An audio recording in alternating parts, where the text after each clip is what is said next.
Hello, everybody. I'm going to try to get through this without coughing my you know what off. Hey, thanks for the new follow. Yeah, got me a little sleep and woke up, and I do have the flu. So, anyway, thanks for the new follow. There on your screen, there's the latest information that just came out here a few minutes ago. It was almost a Cat 5. At one point, as they were going through Hurricane Dorian, they had seen over 157 mile per hour winds, but it wasn't consistent reading. So decided to keep it a Cat 4.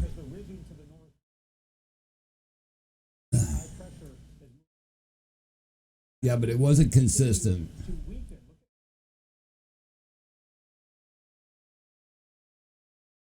So they're going to keep it a Cat 4 for now. Uh, like I say, they did find winds, way up there to make it a Cat 5. But tell you the truth, what's the difference in 7 mile per hour winds when they're this strong? The damage at 150 or 157 is going to be pretty well the same. You're not going to see the difference. It's catastrophic no matter what. Thanks for the new follow. So the pressure has dropped from my last broadcast. It was 945 at my last broadcast, and now it's down to 940. It's still moving west at 8 miles per hour. Hello, everybody. Everybody just joining in. Thanks for joining me. Yeah, I'm going to try to get through this without coughing my head off. So, anyway, not a lot happening on the radar there in the upper left. Is some scattered storms. These are from Hurricane Dorian.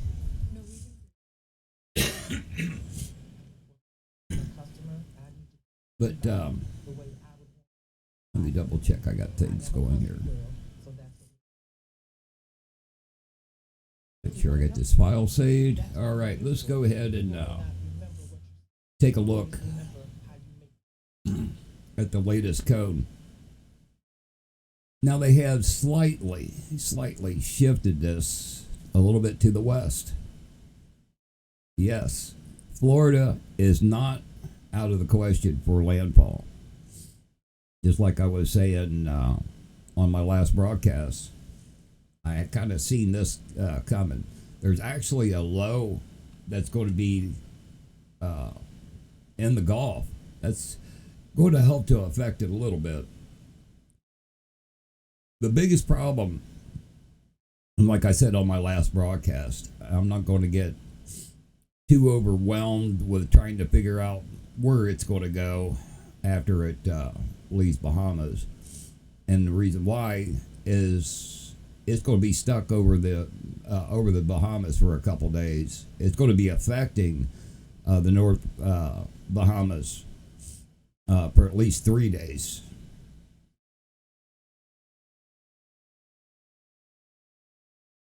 If I tell you what, just think back to Hurricane Matthew. Matthew went up the coast, and it was devastating. And it never made landfall. It never did. If the core of the storm can stay out over those warm water, it will stay strong. Now, in the forecast here on this code, they do have it weakening, but it's still going to be catastrophic, especially when it hits Bahamas tomorrow night. They should start feeling the tropical storm force winds yet tonight, and then it should make landfall by tomorrow night sometime. So as you can see, these markers here are real close together. That's that thing really slowing down while it's trying to make that turn. And it could still get tugged over here next to the coast. By the way, this yellow line along the coast here, that is a tropical storm tropical storm watch, excuse me. Goes from about Vero Beach all the way down to Boca Raton. Hey, Nathan. Are you really? You start to feel some of the winds? Some of the outflow or outer bands?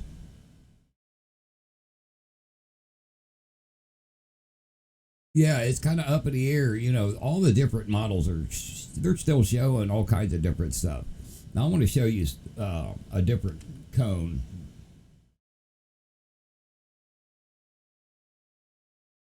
And I'll blow this up. The white cone is where I'm most concerned about right now. All this up in here, let's just wait and see. It's way too far out. I mean, it could go anywhere in this cone, folks. So Florida is not out of the question. Matter of fact, the GFS has it shifted close to the coast. And I'll look at that here in a minute. But my biggest concern right now is it making landfall right here in the northern Bahamas. And what happens to it from there, we'll have to wait and see. But when it gets to these northern Bahama Islands, you got to remember the tropical storm force winds is 105 miles roughly from the center of the hurricane. The coast of Florida is only 50 some miles, I measured out 59 miles away from the Bahamas. Okay. So the coast is that close, and the tropical storm force winds is over 100 miles an hour, or 100 miles from the center. So they're going to really get hit there where that tropical storm watch is, even while the core of it is over the Bahamas.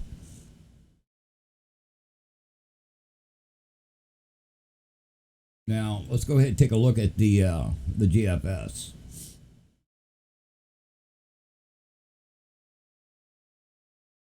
I'll do this frame by frame, and there comes Dorian over the Bahamas. And look how it really slowed down. Now she starts to move. And there she starts to make another right turn. And I'll zoom in on it here.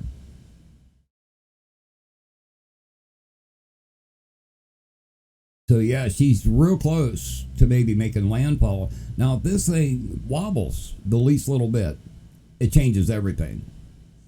And it has been doing some wobbling. So as it gets up in there, could it make landfall in Jacksonville, Florida? Yes, it can. I still not totally convinced that it won't make landfall further south in Florida. I mean, there's still that possibility. There's also a possibility that this thing could still go Cat 5. Now, from this point, she starts shooting all up along the coast. Like I say, remember Hurricane Matthew. It never made landfall. Went right up the coast and right around, just like this GFS is saying. And there was people who died, a lot of injuries, a lot of devastation. So this could be another Matthew. Oh boy, my throat's about to give out. Now here's the Euro. We can see it coming here. Now the Euro on this run, and this is was updated at 8 o'clock this morning. So it hasn't been updated yet. And it still has it further out, away from the coast. But I got to wait until the euro is updated because it's a 12Z time on it, and 12Z was 8 o'clock this morning. And then she shoots off the coast. So this euro is not up to date. Now, just for giggles, look at the NAM. What's the NAM saying?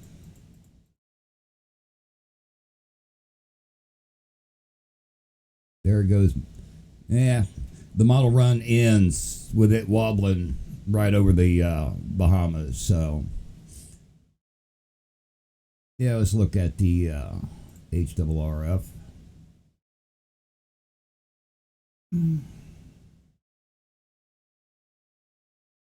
I always pick the wrong one.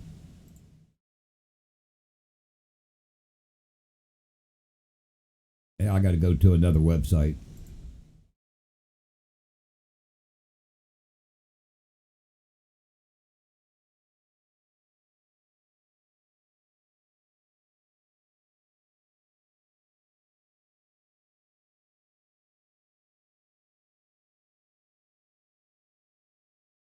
Part of under hurricane.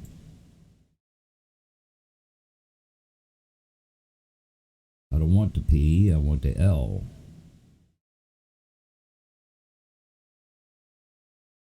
Which one is it, Nathan?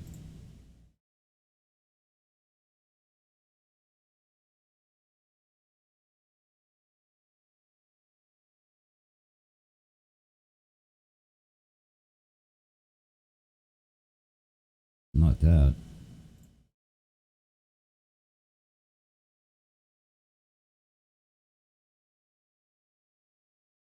Okay, Dorian. There we go.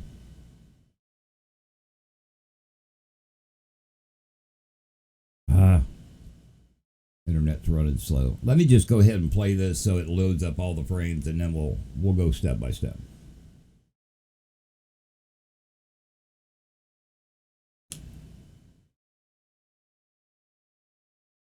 Oh yeah, it's got to make a landfall up there at Jacksonville, Florida.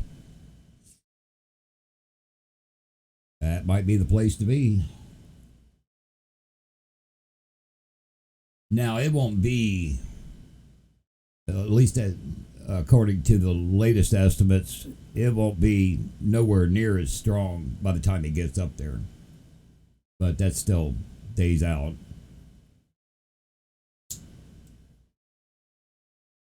Okay, let's go back here.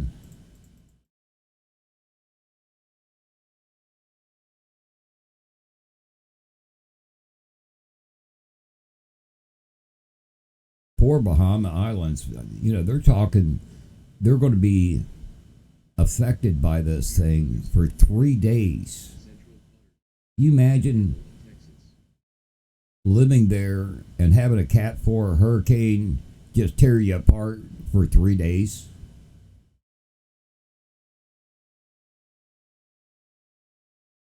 Hey, it looks like,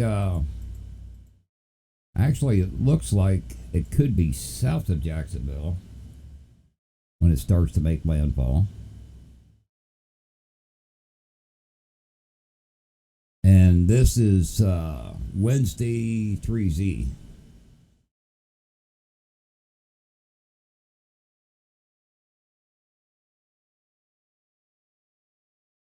Do do do do do do do do. 3Z. That would be 11 o'clock at night, Wednesday.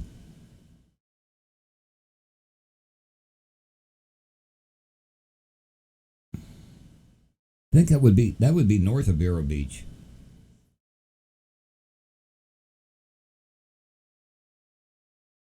So yeah, and I tell you what, when you go back and look at that cone, that's just right in that leftern side of the cone.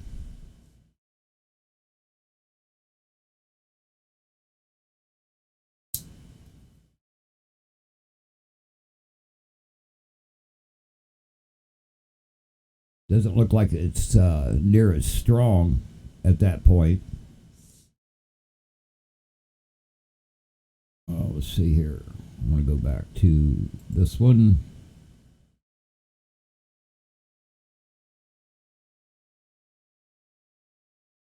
Palm Coast, maybe Daytona. Yeah, it could be up there around Daytona.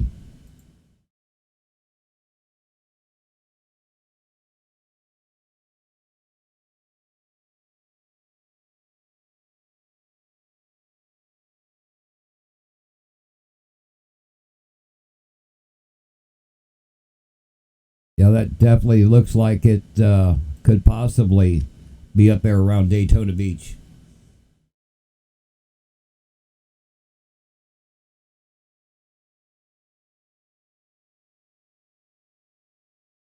Interesting. Yeah, we'll have to keep an eye on this, boss man.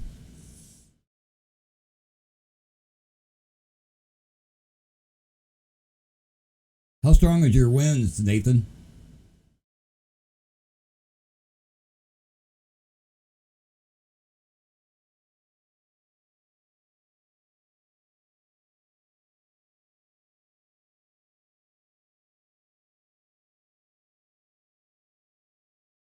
Here's the radar from Miami, Florida. 30 sustained, 50, 60 gusts. Wow, nice. Those light blue boxes that are popping up there on the radar, that's small craft advisories. And you can see the little storms popping uh, in there. And let me bring this down from monitor 4 to monitor 1.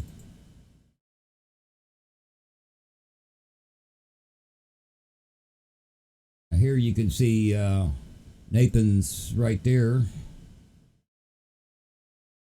Got Emily Pike up here. And earlier I did see Bowers Beacon a little bit further to the north.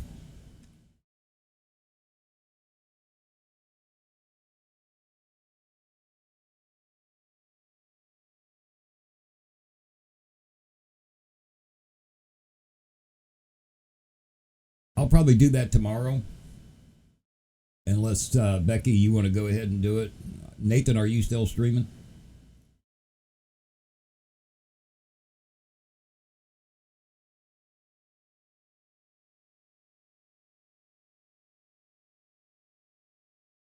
My girlfriend is 20 minutes from Daytona Beach. She is all prepared, but her mother's close by, won't let her board her windows and refuses to leave the house. That's not good.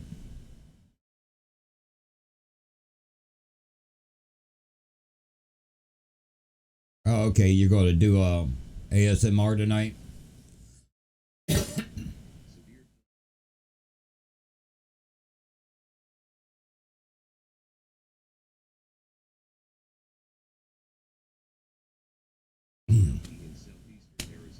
Excuse me a minute, I got to clear my throat. I'll mute the mic though.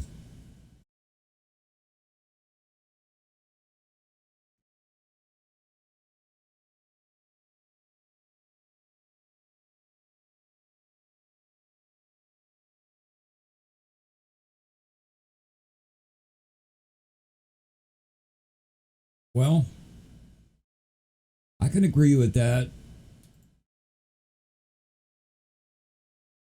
I'm elderly, sort of, 62, and I'm pretty stubborn.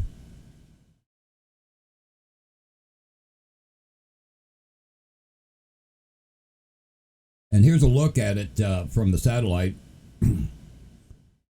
Naturally, I can't show you the visible satellite because I don't have any sun.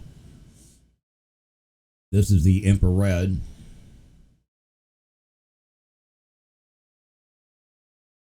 Yeah, that's true, Becky. Yeah, as far as doing multi-stream, right now there's no sense of setting it up. Uh, when they are streaming and I'm on, I'll put it in the chat. So all y'all have to do is click on it. Oh yeah, the Bahamas are going to get nailed. Like I say, it's going to be affecting them starting sometime tomorrow night, and it's going to just tear them up for 3 days.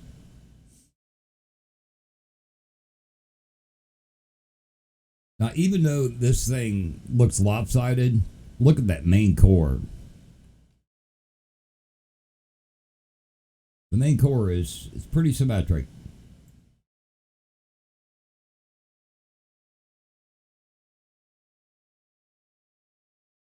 She is still really strong, and they did, find over 157 mile per hour winds when they just flew through it not long ago. But stop and think about it. It's 150, 157 for Cat 5. Are you going to notice 7 mile per hour difference when it hits you? No, you're not.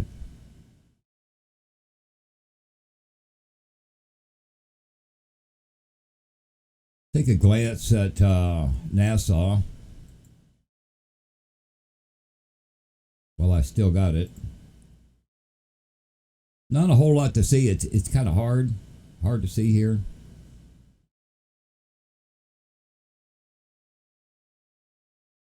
But you can see the palm trees blowing around. Now this is in Port Nassau. They have turned the camera in towards the residents there.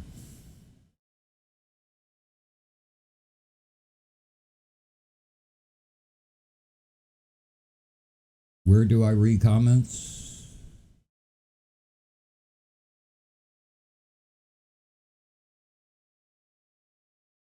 Oh, let's take a look at this Twitter.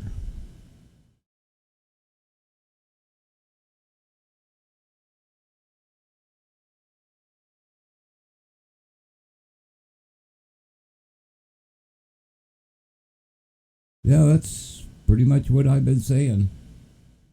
Let's take a look at the because the coast of Florida can still see the effects of the hurricane first. Read the comments. I did all the comments. Yeah. Okay. Let's see what we got here.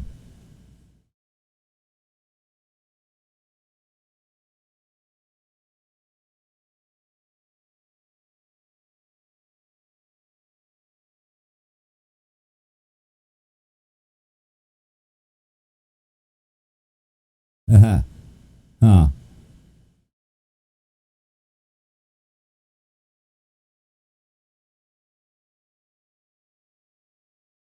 Yeah, I'll read more of that later.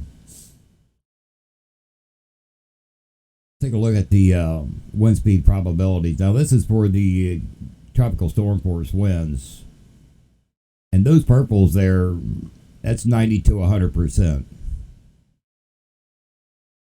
and that reddish area, that's 70 to 80% chance of tropical storm force winds, and that's going without saying as far as where Nathan's at right now. But look at that all the way up the coast. Now let's get the one for hurricane.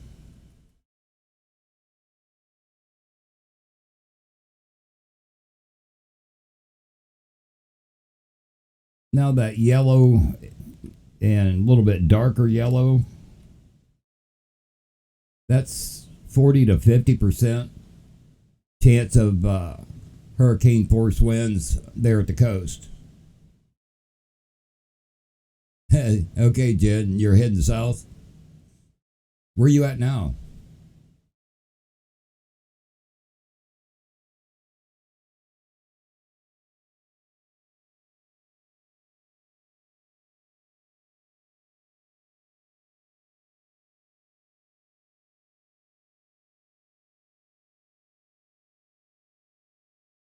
Now, is this up to date? No, it is not. They haven't updated this yet. This is from the 8 o'clock. Oh, you're near Savannah. Yeah, they have an update all their website, and it's 37 after. And still, some of the biggest threat in a hurricane is water. More people die in flooding situations than the winds.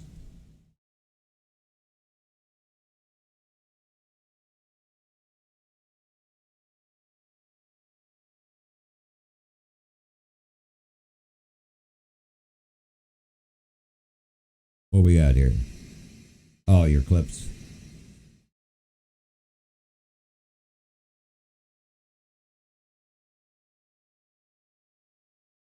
Hear a little banging around going on there.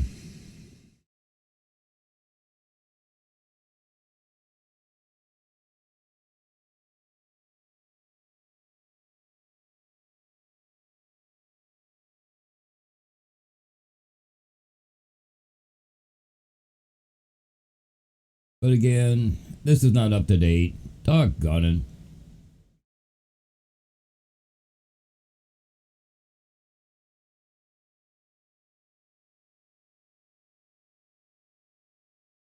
Yeah, we're dealing with the king tide. For those who don't know, the king tide is when the sun, the moon, and the earth all are in alignment.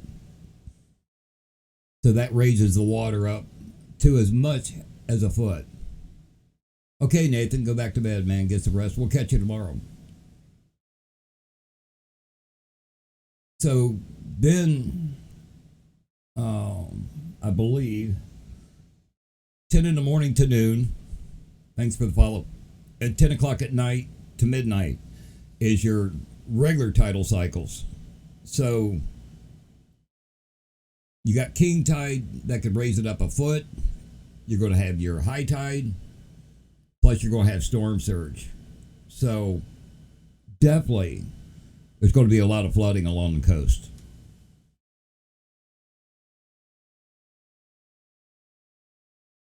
And it looks like tropical storm force winds could start hitting the Gulf or the coast there at Florida Monday morning. That's the new timing on it.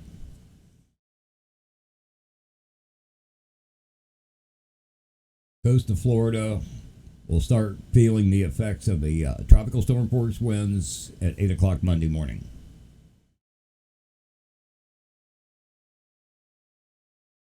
For the next few days, though, this part of the cone that's in white, that's mainly where I'm going to focus on for the next 24 hours. And then we'll start watching to see after it leaves the Abacus Island and over by Freeport, those parts of the Bahamas. Once it gets ready to start leaving that, then we'll see how she travels.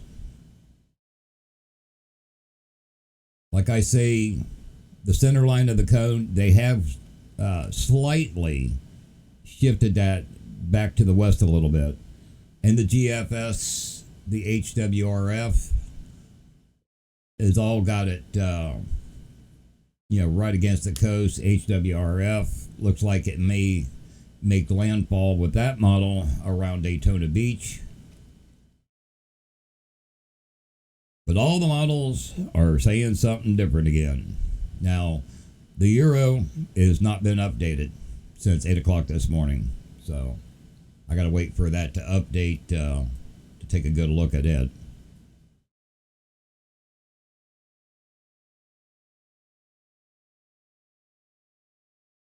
This thing is going to slow down when it gets to those islands there in the Bahamas.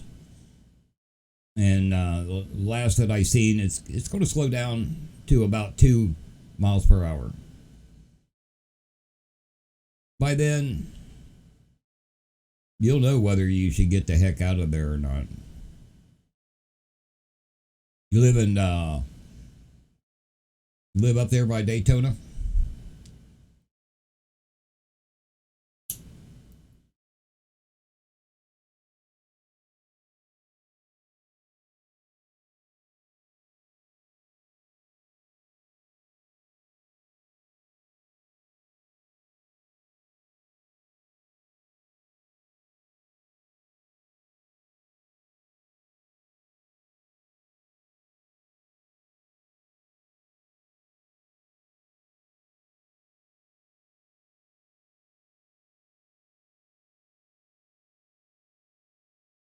I'm here in Ohio where it's safe.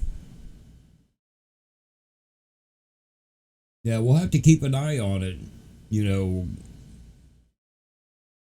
like I say, it's going to be over the Bahama Islands by tomorrow night.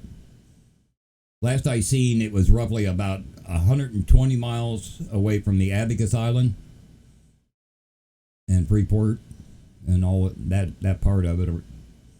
Somewhere around 120 miles away. It's only traveling 8 miles an hour. So they're predicting it to hit those islands 8 o'clock tomorrow night. You should know by then whether you should get the heck out of there or not.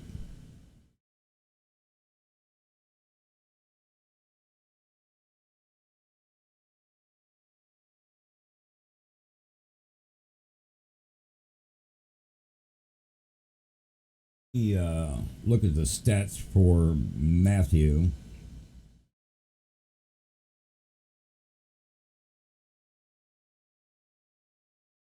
Okay, in 2016, 3 years ago, yeah, by tomorrow, you should know. Uh, like I say, it's not even going to hit the northern Bahama Islands until tomorrow night.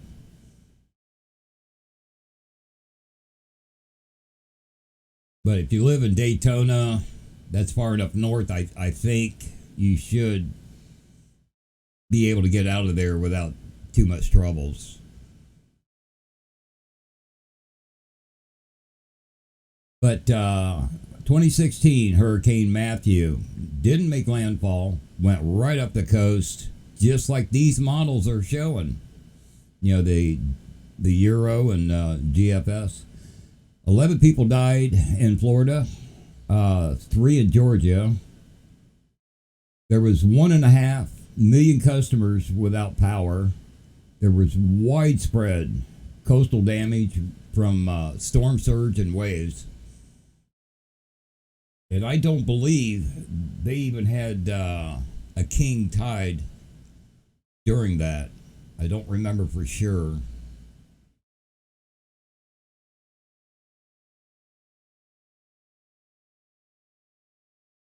So Matthew was pretty devastating all up the coast, but mainly in Florida, Georgia. So this was definitely something to take very serious.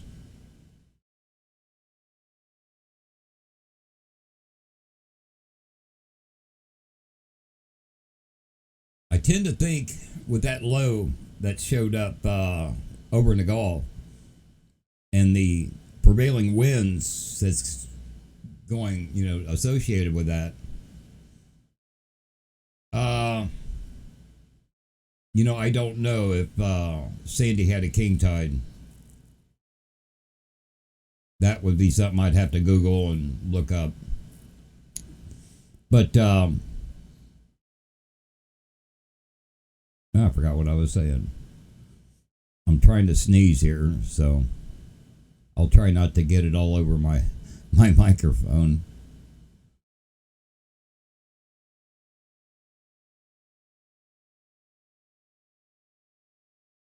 Definitely, folks. I've been seeing talk in social media. Oh, it's not going to be that bad. It's going to stay off the coast. I don't care if it does. Florida, you're still going to get slammed with something. Oh, it ended up moving out to the east. The high pressure ended up weakening and moving east and got out of the way. And that's what's going to allow this thing to turn north. Because as that moves away, the clockwise motion can draw this thing to the north. Plus, it doesn't have the high pressure to keep it down there. If it would have had that ridge going across the northern part of it,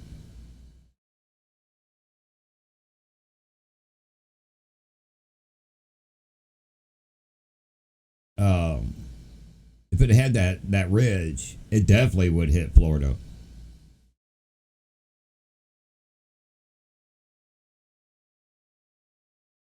No, I'm not seeing in the satellite. I'm not seeing any African dust in this. Yeah, Matthew skirted right up that coast.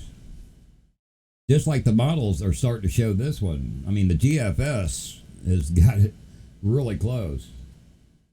And like I say, the tropical storm force winds is over 100 miles from the center.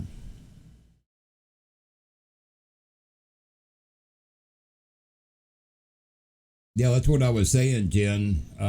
I've got 14 people dead on where I seen it. 11 in Florida, 3 in Georgia, with 1.5 million people without power. That was Hurricane Matthew.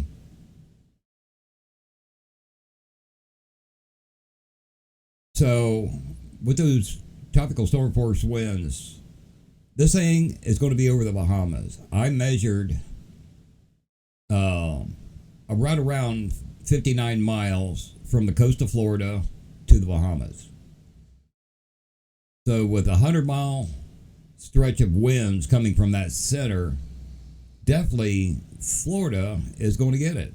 It's going to get at least those winds. Nathan's, he's already saying his winds are picking up.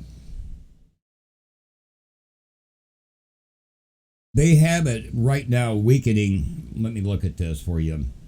They have it weakening some. Want the other cone?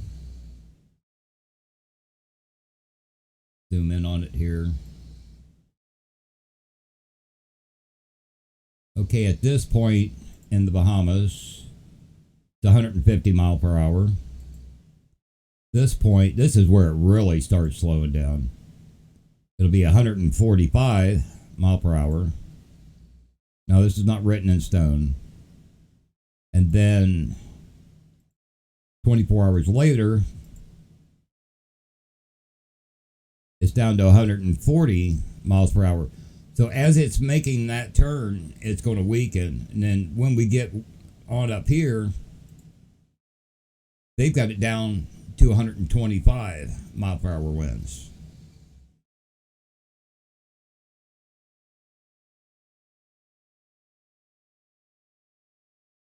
Well, it's not moving further away. It's still moving west towards Florida. It's got to get to the Bahamas yet. These red lines here, that's hurricane warnings in the Bahamas. It's got to get there first. And Nathan is over here where this yellow line is. That's a tropical storm watch. And he's in that. Somewhere about right in there, I think he is.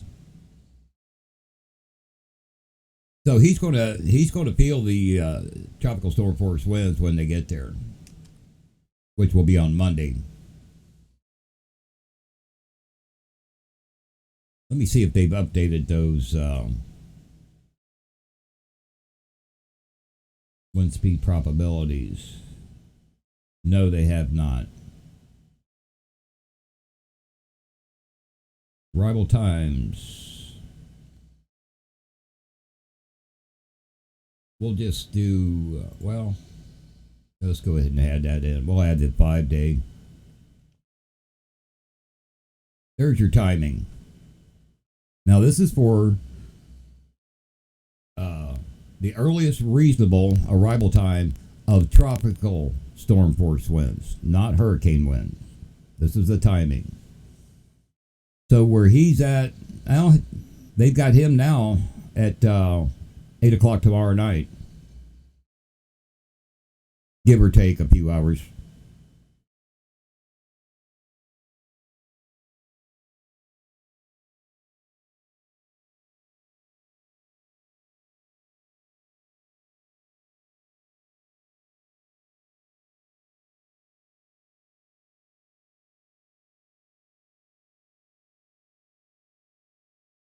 All right, Peter. So, folks, that's all I've got right now. I'm going to wait for the Euro to update.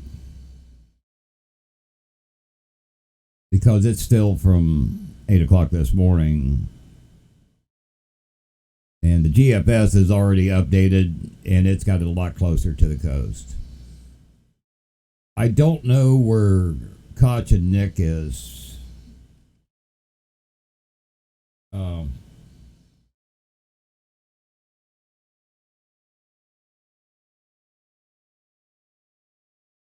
Hang on here.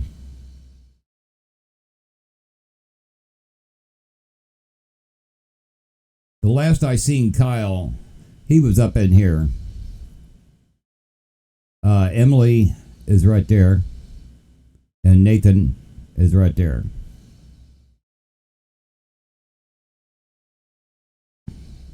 Yeah, I got her in Fort Pierce, and Nathan just a little bit further south. And I don't know if Kyle moved or turned his beacon off, because I no longer see him. He was right around Melbourne last I seen his beacon.